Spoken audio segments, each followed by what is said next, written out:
Hello and welcome back to my channel. Today I want to make a sashiko coaster and I'm doing a Christmas theme, and what I'm doing here is I'm making my grid by using the squares at 1 millimeter each. So I did them both ways, and then right here I just marked the center, and this is a water erasable pen.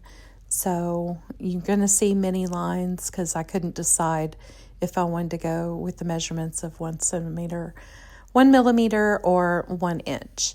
So, or half inch, whatever, quarter inch. I'll get it right. Anyway, I just got 2 regular pieces of fabric.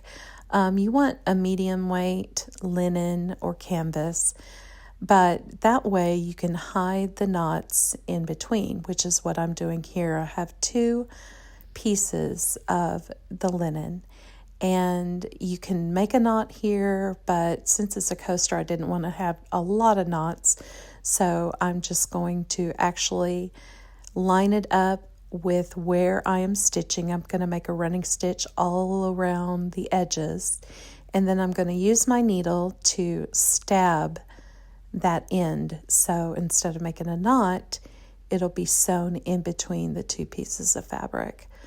And I'm using 6 strands of DMC thread, and the actual material that I'm using is really a painter's drop cloth, and which I love because you can get a lot of fabric for your buck.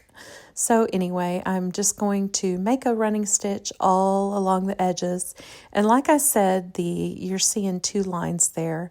That was because I couldn't decide where I wanted my lines at first. So just ignore the line on top, and of course it'll get washed off in the end. But this is the process of the first part, and this will keep it together.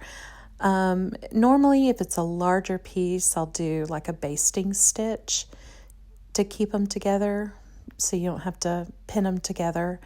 But this is small enough that I can actually hold it in my hand and do the running stitch all the way around this way. But again, the larger pieces you do want to baste because the 2 different fabrics tend to shift, and you don't want that because you want it to look the same on the back. But for this one, since it's a coaster, I'm not doing the stitches on the back except for the running stitch, or the outline, the border stitch, and that's what you see here. Okay, now that is done, we need to start figuring out what the pattern is going to be, and I'm going to go over these stitches. Instead of making a knot to end the thread, I'm just going over these previous stitches that I did, making sure it doesn't show on the other side, and then just cut that off, and that way you don't have to make a knot. So now we're figuring out the middle, and what I'm going to do is I'm going to go in between these fabrics here. And this one, I'm just putting it over, and we're going to do that again. We're going to go over those previous stitches so it will catch that thread that I just put in. I hope that makes sense.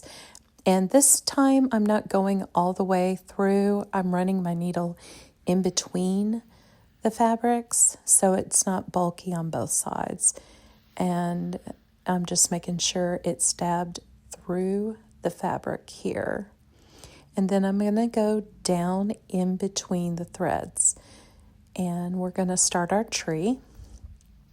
And I'm using this is why you have the grid lines, because I'm using the grid lines to start the top of my tree. So as you can see here in a minute, you're not going to be able to see it on the back. So I'm running my needle, and I keep checking the back to make sure it's not showing through, in between the 2 pieces of fabric to do this. And you're going to see me turning this a whole bunch because that's how I sew. I sew one way, very right-handed. So I'm going to be turning this a bunch, but it will all make sense here in the end. So usually on sashiko, you want to just keep a running stitch going all the way through, but this only has one line on the top, 2 lines here for the next section. Again, here I am showing the back, and so on and so forth. So because this is such a delicate design, not delicate, but a more simple design, I'm really taking my time here because I've got to go in between the 2 fabrics. So I'm doing this like every other one. So I'm kind of making it like a tree, basically. You'll see, it'll make sense here in a minute. So right now I am figuring out pretty much the base of the tree, and as you can see, I can't just keep going out like a triangle. So I'm going to make another tier to the tree. Here I am checking it again. You're going to see that an awful lot. And that's what you want to do when you're running your needle in between the 2 fabrics. So I don't want this to be one big, short, fat tree. So I'm making kind of like the top of the tree, just like you get an artificial tree, how you have sections to it. This is the top section. And so I'm making sure everything is right on the line. All the stitches are even, because that's going to matter here in a minute as well. So our next thing is to go to the center. This is why I marked the center. And we're going to repeat everything we just did. So we're going to do 1 dash line here. And you don't want to pull this too tight. Now, when you jump from row to row, you want to keep that very loose so it doesn't turn your threads. It doesn't make them shift. So that's what we're doing here. I'm going to the next row because we just needed 1 on that dash. And I don't want to pull that too tight, because it will actually show. So see, I'm making sure that thread in between is real loose. And then I'm going to do the stitches right here, as you can see. So I'm doing 1 and then 2. And then I'm going to go down to the next tier. Again, making sure it's only in the middle. And it helps if you really wiggle your needle back and forth. You can really feel the needle go in between the fabric. And this is just one way of doing it, but because there's so many, it's so limited and such a simple design, I didn't want to have to go all the way over and down and around and cut the thread and all that other stuff. So this is why I chose it to do this way, to go in between 2 fabrics. There are some designs in sashiko that look beautiful going through the 2 fabrics, and it just makes a different design on the back. This one's not really one of those, so that's why I'm choosing to do it this way. But there's a lot of different ways you can do this. And because it's a poster, a coaster, I didn't want stitches on the back because I need it nice and flat. So we are working right now on the very last tier of the tree. And again, it's upside down because I like to keep turning my fabric. And then I will show you what is next. Okay, this is the fun part. So we're at the base of the tree. Now we're going to put little crosses. We're going to cross each one of those lines. And we want to go straight up or straight down or straight diagonal. Right now we're changing rows. So our rows are a little different this time. We're going vertical. Of course, it looks like I'm going horizontal, but instead of going for the tree part, for the dashes, we went horizontally. Now we're going to go vertical, do all of our vertical stitches. And the stitch, of course, is very short. So that's what I'm doing. Every time I change my thread, I'm going to go over these first base stitches, the first little area, and then I'm just going to pull it through just in a random area. So when I cut it off, you kind of pull it tight and you cut it off, it goes right in between the fabric and you'll never see it again. For this next section, I'm going to show you another way you can start your thread. I've got to do these crosses again. So I'm actually starting where I need to go for my next stitch. But I'm going through this way because remember our stitches are going to be going up and down or vertically. So I'm starting the line, I'm keeping the tail up there. I'm holding that down with my index finger. And then I'm going over this stitch kind of to tack it down. I like to use that first running stitch that we did all the way around the edges as my anchor, okay? So this is how we're tying it. We're making a small stitch this way. And now I'm going to stab that stitch. You can see right there, I'm going to stab. I'm getting it out of the way, but I'm going to stab it so it will grab that stitch as we go. And then I'm going up and you can pull it through and continue to go. Just like that. And then just snip off that tail. And you're ready to go right after that. And I get it close to the edge as possible. So here we go, and let's speed this up real quick.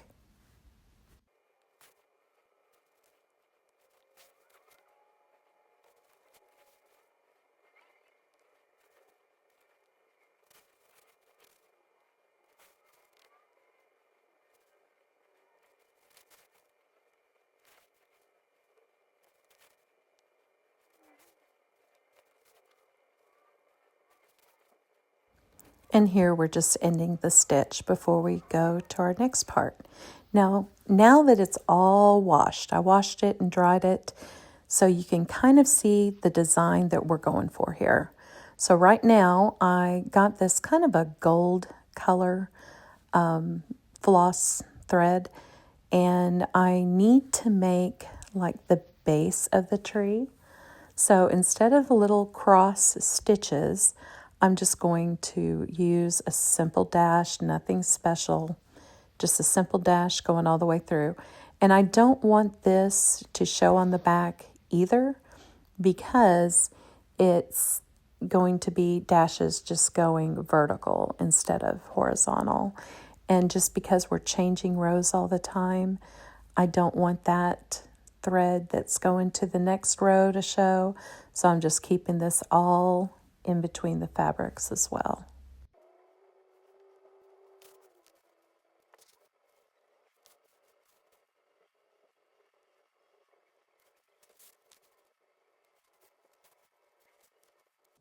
Now we're going to start for the actual garland, or I guess ornament part of the tree. Now I did start with a knot here, and then I just pulled that knot all the way down to where I needed to start. So the knot will sit in between the fabrics.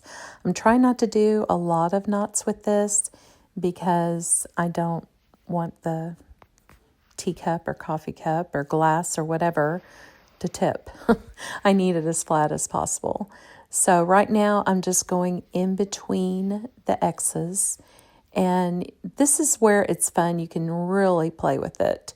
So just make sure you're going in between your fabric when you do crazy stuff. Otherwise, it's going to look all crazy on the back unless you like that type of look. And you can also just sew like crazy and then sew the back of it on later on. This is just how I like to do it. I like to hide my threads in between, hide my work. So this I'm just going actually in between, only in between these X's, and it comes out a really neat design. So I will show you that here.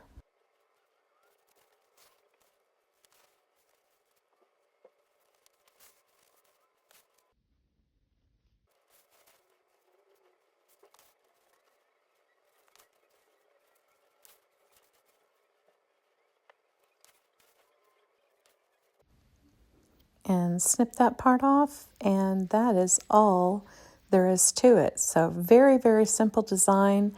I think it turned out very, very pretty. I love this. I may do another set. This just makes the perfect gift.